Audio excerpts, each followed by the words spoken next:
कविता का शीर्षक है उत्सवी सांझ। मेरे पास एक उत्सवी सांझ की कविता है। मेरे पास एक उत्सवी सांझ की कविता है जिसे मैं सुनाना चाहता हूँ।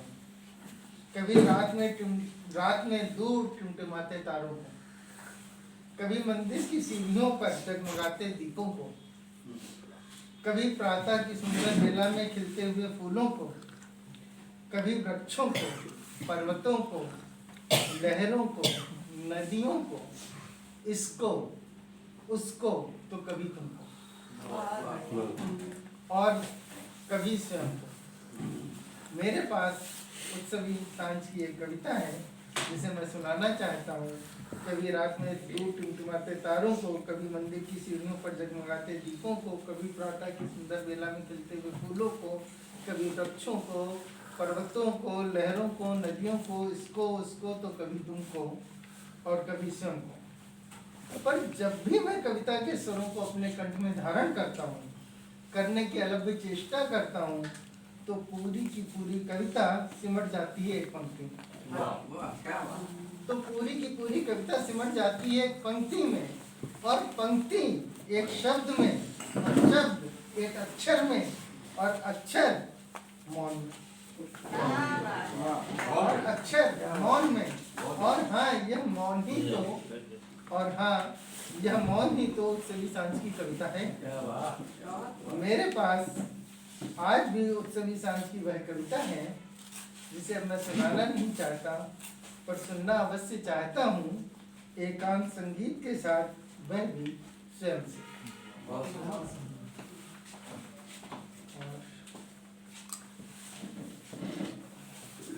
वैसे तो ये रचना सभी लोगों की सुनी हुई है, लेकिन फिर भी आज आदरणीय दिनेश जी हैं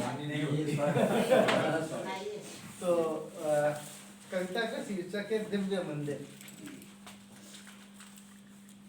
जैसे हम लोगों के मन में मंदिर की अपनी एक परिकल्पना है, वहाँ मूर्त होती है। दूर पहाड़ी की चोटी पर घने घने वृक्षों के बीच एक मंदिर, जिसके शिखर पर लहराती लाल पताका, और उस मंदिर तक पहुंचाती सबसे घुमावदार सीढ़ियां, जिसे मैं प्रतिदिन देखा था। जहाँ मेरा घर था वहां से मैं चित्र देखता था।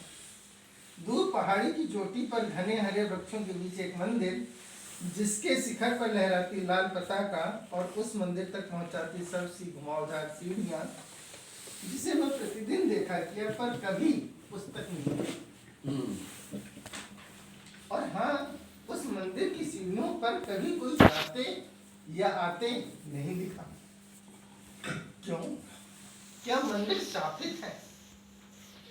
क्यों? क्या मंदिर स्थापित है? पर ऐसा कैसे संभव है? मंदिर और वह भी स्थापित है। किंतु एक दिन मैं चल पड़ा उन सब सी घुमावदार सीढ़ियों पर, पहुंचा मंदिर के द्वार, देखा यहाँ तो कोई मंदिर नहीं। देखा यहाँ तो कोई मंदिर नहीं, कोई मंदिर का शिखर नहीं, शिखर पर लहराती कोई लाल पताका नहीं, और जिन्हें मैं मंदिर की सीढ़ियों समझकर चढ़ आया था, वो सीढ़ियां भी वहां नहीं थी। अनुक्रम था अनगढ़ पत्थरों का, अनुक्रम था अनगढ़ पत्थरों का।